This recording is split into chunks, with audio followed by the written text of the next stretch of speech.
to do that. Like, although I participated in meetings like that other folks have hosted that have the technological capacity to do a large scale of event. And then the last question from Delegate Crotty was regarding the Navajo Nation Washington office acquisition that's reported in page 31 of the quarterly report that was submitted. I just got a brief update today, and I have a meeting scheduled tomorrow. Veronica Blackhat, who is assigned to this particular issue for DOJ, and I know that she's working closely with Robert Allen, who's legal counsel within Department of Natural Resources, and the purchase is at a little bit of a standstill at the moment. And I did see some emails today. I know that OOC intends to issue a memo regarding the acquisition and has language that is different from the language that's used in the regulations. And so that's a little bit of the problem in terms of interpreting, what various things mean when the regulations don't mirror the language that's used in the statute. And so I'll have a better update once we have the memo from OOC.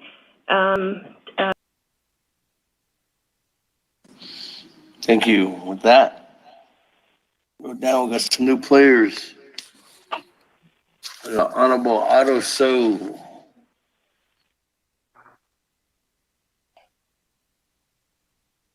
Honorable Otto So, you there?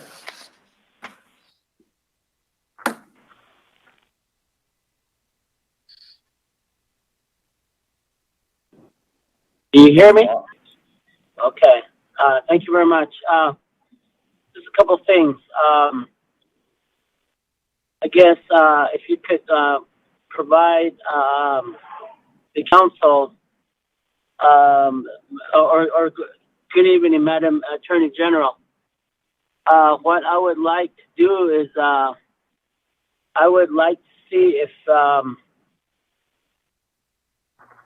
you could give the council an update on the audit related to the public safety program related to our 638 fundings that may be at jeopardy, and or correction, the build out related to the judicial build out and so forth, and the audit that's related to that issue there. Where are we at? Because we need to start looking for monies if we're in the position to, if the nation will be put into the position of repaying monies back to the federal government. So if you could get that information to us, would be that would be great. The other is that I believe in Tuba City, I just got a call this morning related to the government compound in Tuba City. There was an incident on the on the government compound that Navajo PD was. It reached out to Navajo PD, and I believe Navajo PD indicated that they had no jurisdiction, and there was something going on there, and they referred it to the police chief. Then from there, I understand he referred that to the county. I did, and county is in Flagstaff, it's not in Tuba City, county sheriff and so forth. But what I'm getting to is that, and then from there, I emailed the division director, and I believe he's looking to the matter. But the issue of the government compound of the Navajo jurisdiction, we need to look at that provision. See what lies within the jurisdiction of the Navajo Nation there in my community within that government compound. We know we have County Island there again. That's the second thing again. We have County Island there, and the jurisdictional issue. One day I got lunch at Taco Bell there, and looking across, and saw Navajo Nation police making a traffic stop and on county land, and that really stuck in my mind. A jurisdictional issue, and I believe this incident here needs attention. I believe maybe you could work directly with Director Delmore related to this matter. And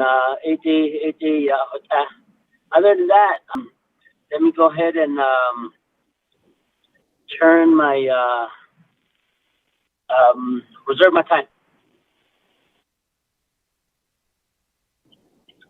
Reserve your time at 1 minute, 30 seconds. Honorable Otto. Moving on down. New players in the queue. Chairman Hino.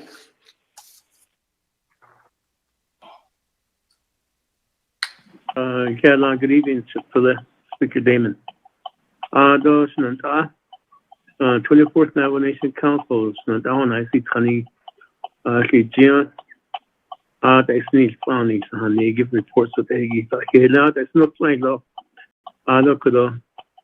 Madam AG, Paul, thank you for being with us for this long here. We're waiting for your report.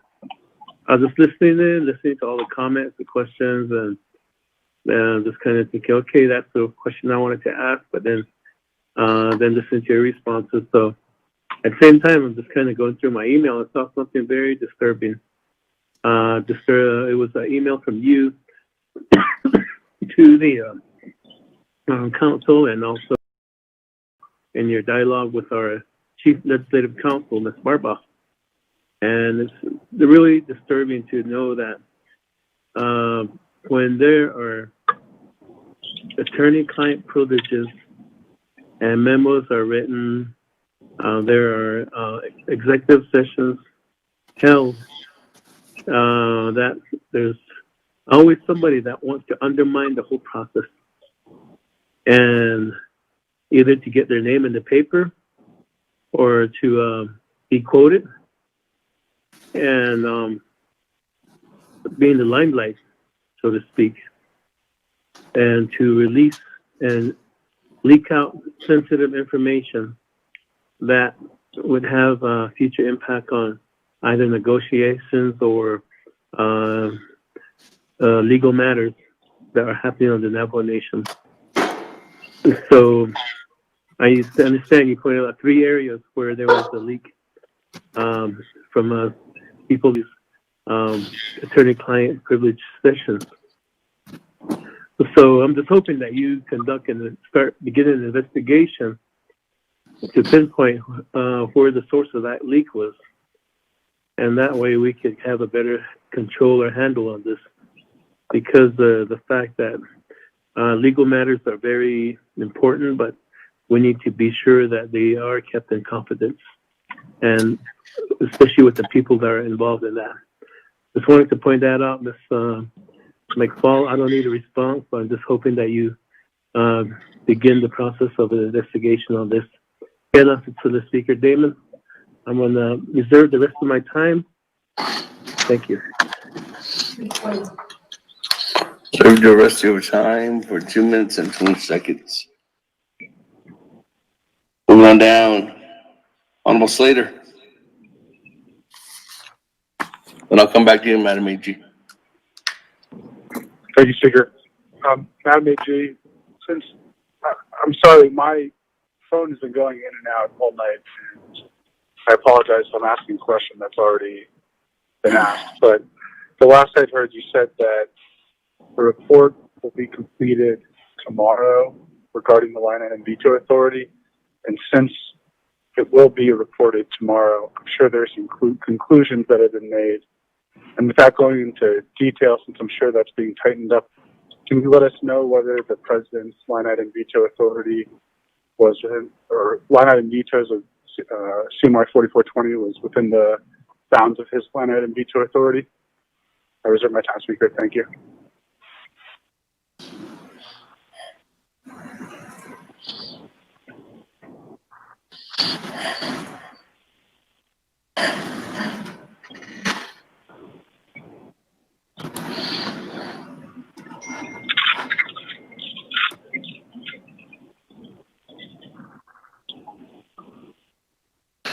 Okay, thank you, Honorable Slater. Reserved your time at 4 minutes, 22 seconds.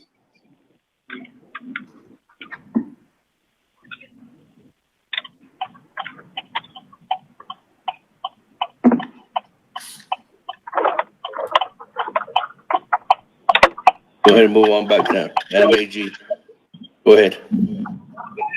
Honorable Addison, mute your phone. Thank you, Speaker, and thank you to the delegates for the questions here.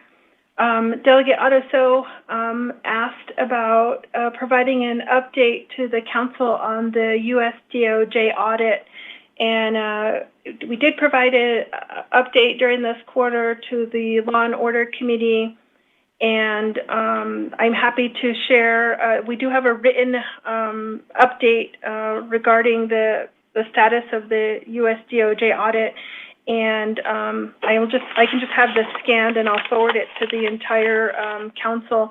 It's dated February 11th, and there have not been any updates since this memo was drafted. I will share that we are awaiting sort of the periodic response letters that come from US DOJ. And so our last correspondence with them, I want to say, was in January, and they usually respond within a few, like 3 or 4 months later. And so we've been anticipating a response. We've made connection with the folks at US DOJ that are working on this matter, primarily because the assigned attorney that was working on this, as I mentioned, resigned from DOJ, and so we made those contacts. But I can forward this report, and then as soon as we get the next response from US DOJ, we'll certainly want to meet with the leadership to discuss whatever the contents of that letter that we received from US DOJ will be. But I can provide that to the council. And then there was questions regarding the County Island area as well as the government compound area in Tuba City, and questions regarding jurisdiction. And I know that the comments were that those were referred to both the Chief Francisco and Executive Director Delmar, as well as to the county. And so we'll certainly connect with the Department of Public Safety on those questions and provide some guidance, and also include our oversight committee in that conversation. I know that the issues regarding jurisdiction in sort of the checkerboarded areas, and I know this isn't a checkerboarded area, but where there's different land status that determines what not just criminal jurisdiction looks like, but civil jurisdiction, where we can certainly do that analysis if it has not already been done. One of the challenges that I mentioned at the outset of the report was being able to access our case files and our DOJ server sort of remotely. But if there's existing guidance on that, we'll certainly update that and happy to provide that, Delegate. So, Delegate Henyo mentioned the something that's very, very frustrating to me as, overseeing the Department of Justice and responsible for protecting the Navajo Nation's legal interest. And I did share an email today regarding 3 instances of disclosure of attorney-client privileged communication, not only to the press, not only to other parties, but including disclosure to opposing counsel on a matter that involves the Navajo Nation. It really undermines the negotiating position of the Navajo Nation for the other party to have a copy of our legal analysis. And so the suggestion about doing an investigation, I think, is warranted. And I'll certainly look into that further, Delegate Henyo. But I think what I want to share with everyone on the call is that just what I mentioned, that the protection of attorney-client privilege communication exists to protect the legal interest of the nation. So disclosure of those positions, opinions, conclusions outside of the attorney-client relationship just undermines the legal interests of the Navajo Nation. And so I know in the Privacy Act, there are provisions in there that talk about disclosure of certain kinds of information as being illegal. And so I certainly will provide some written guidance on that for the leadership. But I did share that I'm working on a report for the council right now and for the Office of the President and Vice President, and it makes me hesitant to provide anything in writing to know that it's probably just going to end up in the hands of the Navajo Times or, some other adverse party to the Navajo Nation. And it's really frustrating trying to fulfill my responsibilities to the nation when the disclosure happens. And I think that gets to the last point and the last question that was raised by Delegate Slater about the report for tomorrow and the conclusions that are within that. That is attorney-client privilege communication, and I will share that in executive session with the leadership once we schedule that after the report has been issued. Thank you.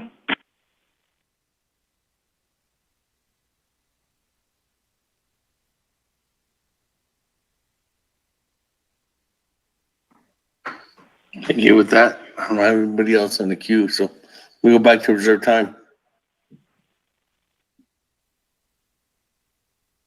Madam Chair, Amber Crotty, 1 minute, 2 seconds. Thank you, Speaker, and my call. I think what I also wanted to maybe ask is if the acting chief prosecutor is the spouse of the president's attorney, is there any potential conflicts? I understand your position, but now I need to know where there's possible conflicts and how that is being addressed in your office. Thank you, and I'll reserve my time.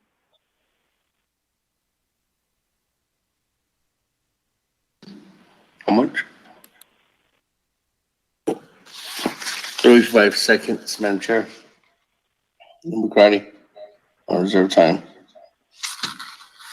That, moving on down. Madam Chair, Charles Newton, 1 minute, 53 seconds. Speaker, I'd like to hear the response before I use my time. I reserve my time.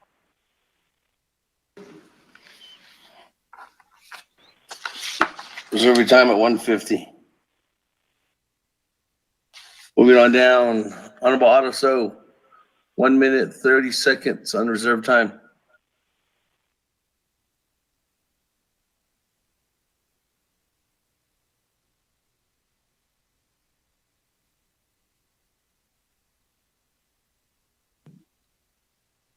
Honorable Otto So. Reserve my time again.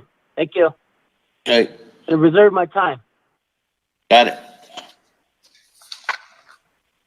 28. Moving on down, Chairman Henio, 2 minutes, 20 seconds. Aquí adelante to the Speaker Damon, Ashland, Konai 24th Navajo Nation Council. Aquí adelante, Madam A.G. McFall for providing that. Even though I didn't ask for a response, but I'm glad that you took it to heart to respond back to me, which is really good. And that I will be looking into it. Just a little thing on Kodom, the acting chief prosecutor, Ms. Henry.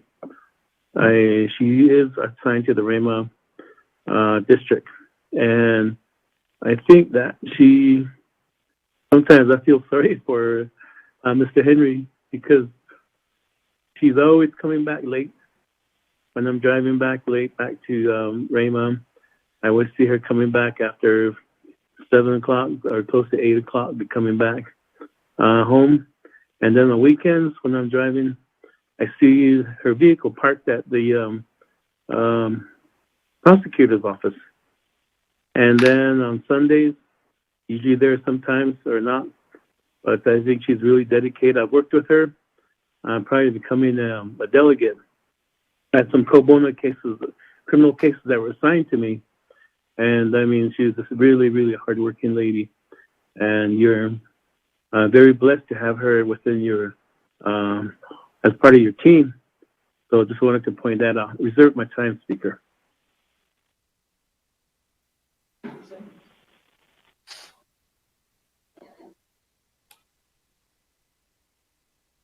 That 47 seconds.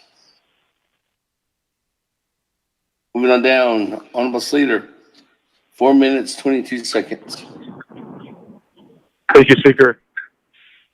Madam AG, I think you said that one of the parties that the documents were released to were opposing counsel. Were there other parties as well? It seems like someone was trying to compromise the Navajo Nation's ability to criticize this pursuit and was releasing documents in order to, like I said, compromise it so that the deal could go through if they're leaking information to opposing counsel. So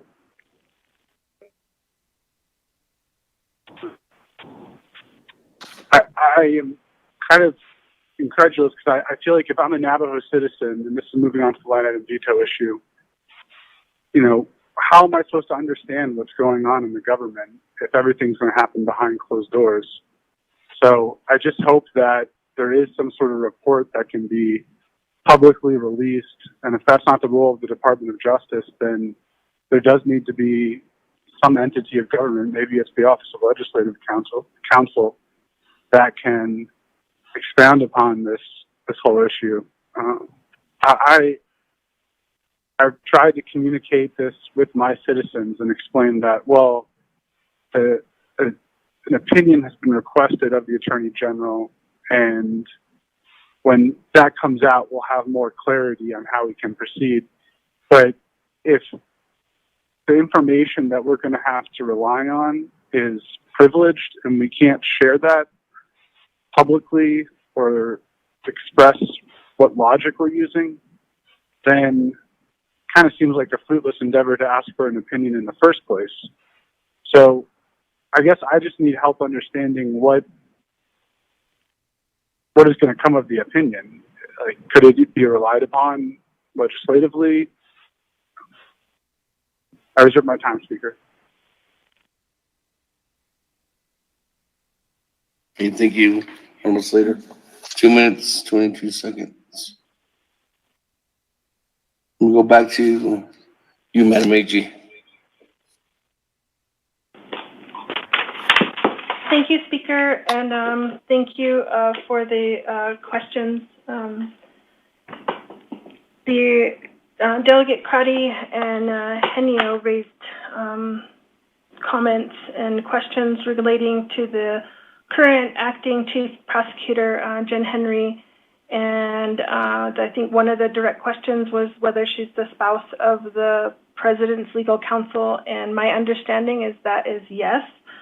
I've heard her introduce herself in that capacity, so I assume that is the case. And the other question was whether there are any potential conflicts, and I haven't had any issues with respect to potential conflicts with her serving in that capacity, and I haven't had any complaints. And in fact, I from her work product and what is delivered to our office, for the Office of Attorney General, to Deputy AG and I think the ethics issues that she raises with us with respect to, things that are happening within the nation speaks to her level of ethics. But if there are concerns, I certainly want to know. I was thinking about it during the question, and the only thing that I can think of where there's even a connection in terms of work between the prosecutor's office and the president's office is through an extradition request. And I get those. I'm copied on those. And they're statutorily guided. And I review those, and I don't see any conflict with presenting those from the acting chief prosecutor to the president for signature, and I recommend those for signature as well.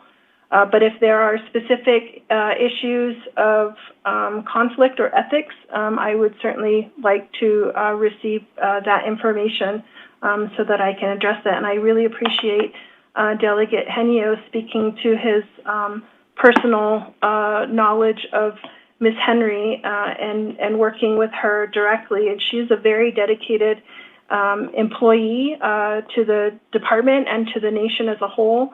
And I do feel very blessed to have her here as part of the team and leading that office while we do this search for a permanent chief prosecutor. She is the person who answers that 24/7. And I'm aware that she works weekends, and I'm also aware that she works in a building that doesn't have functioning plumbing. And I don't know what other employee would not only put up with that, but to do that for extended hours every day of the week. So, and then with respect to Delegate Slater's question, you know, I'm not sure how exactly the work product from my office got from, you know, into the hands of opposing counsel. I think there was a chain of distribution, so I don't think it was directly from you know, anyone here at the Navajo Nation to the opposing counsel, but I think there was, you know, disclosures to people that I have zero attorney-client relationship with, who then would be in a position to turn around and provide that further down the chain, including to opposing counsel. And then with respect to the line item veto issue, I think that there are portions of the report just, you know, explaining the line item veto initiative that I think could be shared. But with respect to the legal analysis, I think that is something that we certainly want to have a conversation with the leadership about first in executive session, so that we know how the leadership wants to proceed with respect to the information that we provide to you. So I don't think it's a yes/no kind of thing where there's going to be, you know, clarity tomorrow. But I think that we want to provide you the information and get some direction. But as I've mentioned on the call already, that, you know, regardless of the analysis on the line item veto issue, the bottom line is that we all have a common goal, and that we want and need the leadership to work together to expend the funds for the benefit of the people, and we certainly want to help facilitate that. Thank you.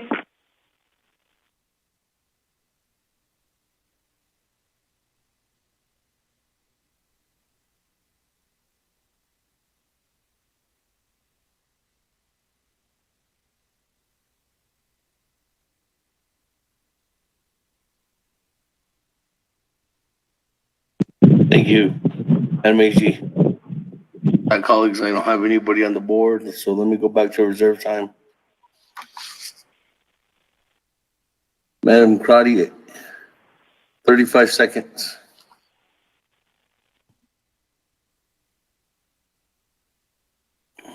Thank you, Speaker. I will reserve my time. Thank you.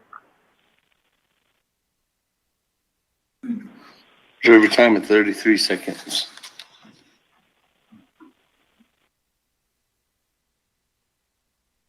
Moving on down, Madam Chair, Charles Dune, 1 minute, 50 seconds.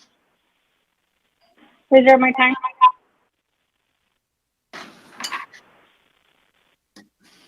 1 minute, 49 seconds. Moving on down, Honorable Otto Show.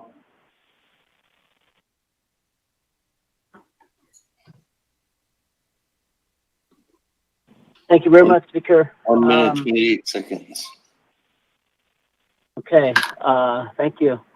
The other is that I guess with the program and the earlier, you guys talked about the issue of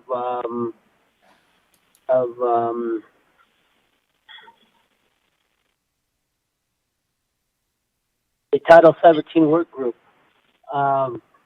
When do you have projections to have that product ready for the overview to the committee? And then that way we could move forth to go ahead and move with the amendment. If we could move with the amendment of Title 17, then start moving with what you guys have, and then you guys could finish up with what other information that needs to be tweaked in the proposed Title 17 amendment. And I believe that would be a good way to move forth on that. The other is the consent decree. I know we got some information relating to that matter, but there's an issue relating from the consent decree relating to the audit. I believe there's an issue. It ties into the audit, and I'm just wondering if that portion is taken care of. Thank you. Wait my time.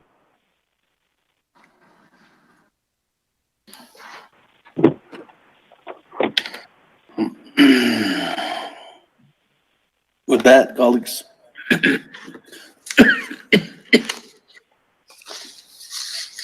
Moving on down. Chairman Hinu, 47 seconds. The Speaker Damon, and Ms. Madam A.G. McFall, thank you for all your responses to the council. And I think that all your responses are done very professionally and really, really to the point. Thank you for that. Just one thing I want to point out is what's happening in Shiprock with the pending lawsuit regarding the hemp operations up there. I think it will be a really big test for the Navajo Nation to how far we can extend jurisdiction when it comes to something that is deemed illegal, but not illegal as when it comes to being part of our Navajo Nation codes. So with that, I just wish you good luck on that case, and hopefully we see a positive outcome on this, because right now hemp is a big deal across the United States. So we'll see how this plays out. All eyes are on us too. I have not Speaker Damon. I'll wait the rest of my time. Okay.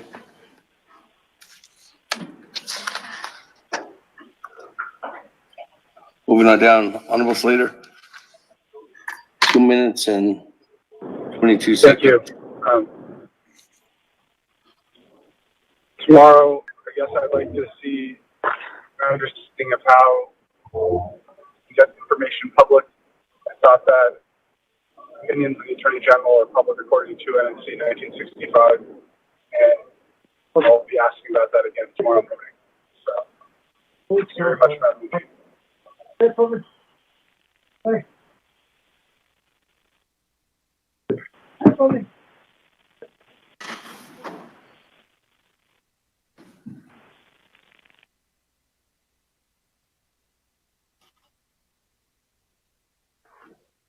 Thank you, Honorable Slater. That, when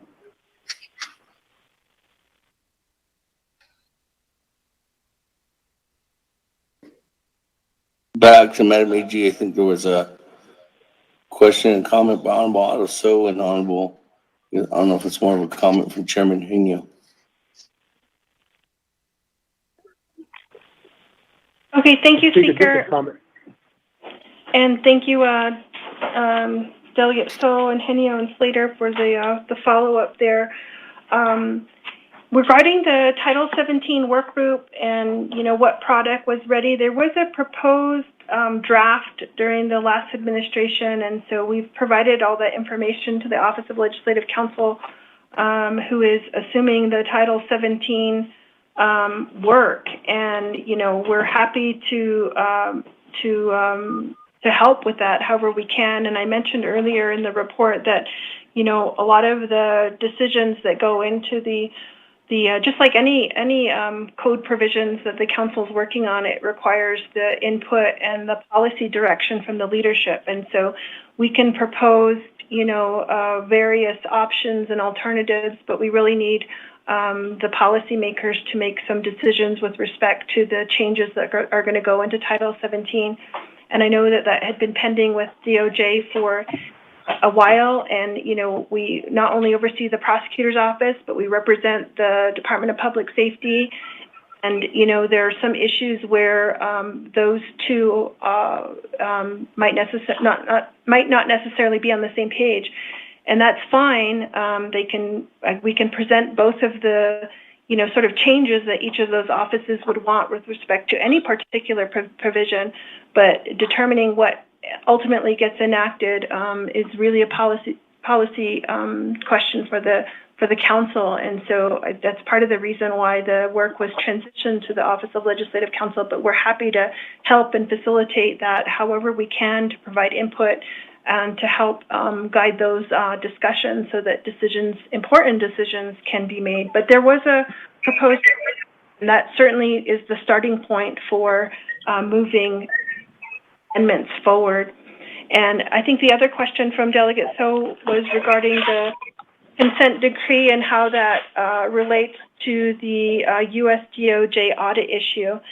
And what I will share is that, you know, the consent decree arises from a 1992 class action habeas corpus petition on behalf of all incarcerated individuals on the Navajo Nation. And the allegation in that class action suit was that every jail regularly exceeded the legal capacity by at least 2 or 3-fold. And the consent decree is a sort of settlement agreement with the class, the petitioner class, that recognizes the conditions of the jails and the responsibility of the Navajo Nation to the Navajo people who are in those jails. And until the new facilities, jail facilities were finished in 2017, the jails had remained routinely overcrowded. And since the 2017, the jails have not had the same overcrowding issues. And so last year in September, the Window Rock District Court, where this case is pending, dismissed the overcrowding provision of the consent decree, finding that the nation had satisfactorily and sustained compliance with those provisions of the consent decree for a sufficient period of time. And so that provision of the consent decree was dismissed, and that is the first dismissal in the 28-year history of that case. And so that's how the consent decree and the audit issues sort of intertwine. And that information is outlined in the February 11th memo, which I will be sending to you so that you have that information. But that's public information from the court pleadings that I'm also happy to share so that the public has that information as well. Delegate Henyo mentioned the, and I know that there have been some questions about the pending hemp lawsuit. There was a press release relating to the filing of that suit in June. And, you know, just as the consent decree litigation is public court information, I will share that with respect to the pending lawsuit, and we've reported this to the committees, but we filed a petition in Shiprock District Court. We asked the court for a permanent injunction, as well as we filed a motion for a temporary injunction to stop the hemp production that's out there, and that's supposed to be a very quick turnaround in terms of a temporary injunction. We have not had a court date. The court did issue the summons, and that was served on Danae Benally's legal counsel. but we have not had a court action on the temporary injunction or any court hearings on this matter. Mr. Benally did file a motion to dismiss the case, as well as a motion in opposition to the temporary restraining order. And so that was recently filed, and our office is working on a response. So I at least can share that information for folks who are interested in what's going on with the hemp litigation. And then I think the last question that was raised was by Delegate Slater with respect to the report that will be issued tomorrow. And I just want to share that it is a report. It's not drafted as an AG opinion, and that's what was included on the NABI agenda for Thursday, and that's what I asked for an extension to provide to the council, was a report on the Navajo Nation president's use of the line item veto authority. And so it's drafted as a report with, like I said, information that will require some direction from the leadership. Thank you.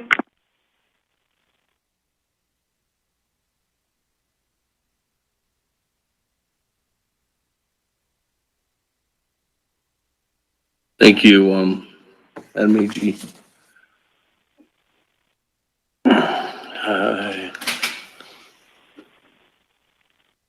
I have a new player in the queue. Vince James, go ahead.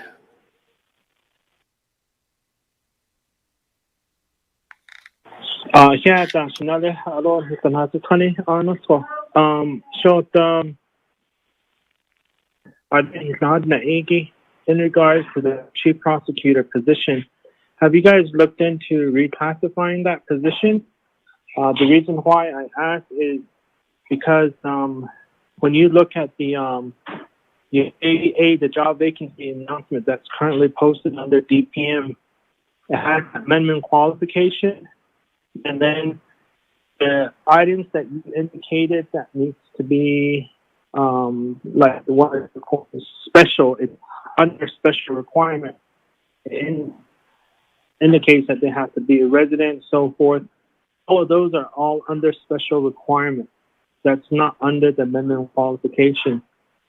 So I'm trying to figure out how applicants are not applying when these special requirements are under the minimum qualification. So that's my question to you guys, as in regards to the PCQ. There's possibly that potential that you do have some qualified individuals, but it's just how the assessment is done for applicants for that position.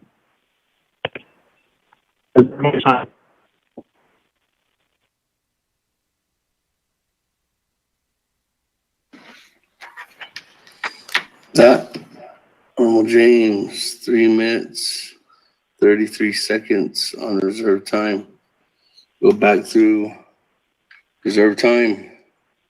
And Chair Amber Crotty, 33 seconds. Thank you, Speaker. If I could request for all of the white-collar crimes, if I could get in writing, whether, I don't know if that's a report or an opinion, if there's any conflict in terms of those cases. And I'd like to ask why haven't you provided an opinion based on those line item vetoes? And I'll reserve my time. Thank you. Reserve your time at 14 seconds. Moving on down. Question of privilege, Speaker Eugenio. Question of privilege, Chairman Henio. Okay, I was trying to unmute myself here and I kept saying question, but just real quick, listening to Madam A.G. McFall's response, question would be is who is Danae Benally's attorney? That's my question.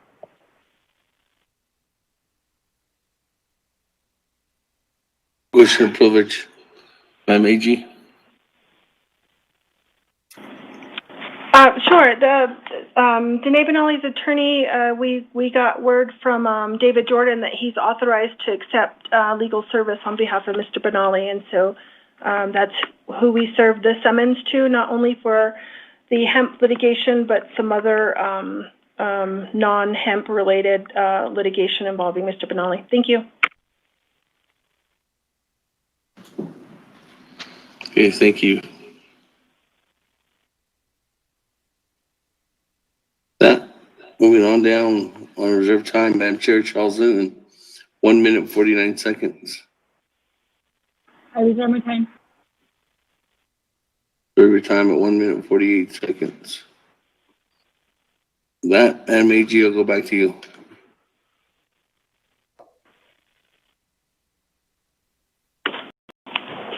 Thank you, Speaker. Let me just get to my notes here. Oh, the question from Delegate James regarding reclassifying the position. And, you know, when we reclassify a position, we change it to a different, you know, for example, we have a programming analyst position, and we need to reclassify it to a different kind of programming analyst position, and working with DPM on that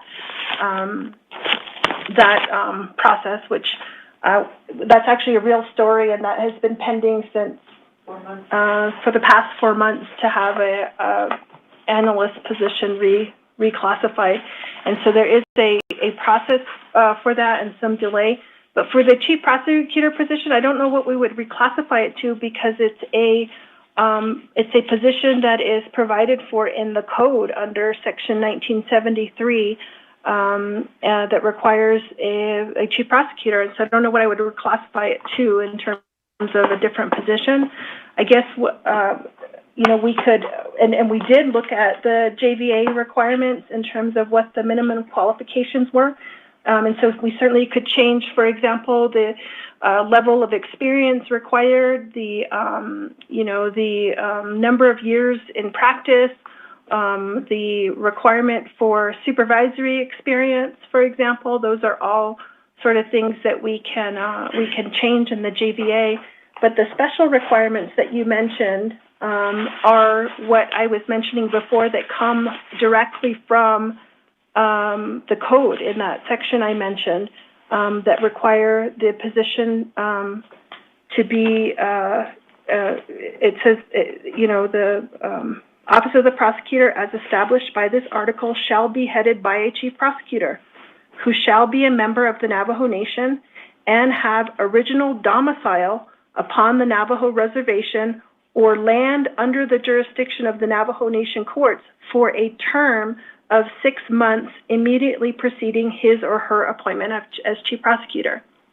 And so those are the special requirements that you see there in the JVA, requiring the residency and, you know, the domicile and then the membership, which we don't have in any other position, not just in DOJ, but anywhere in the Navajo Nation.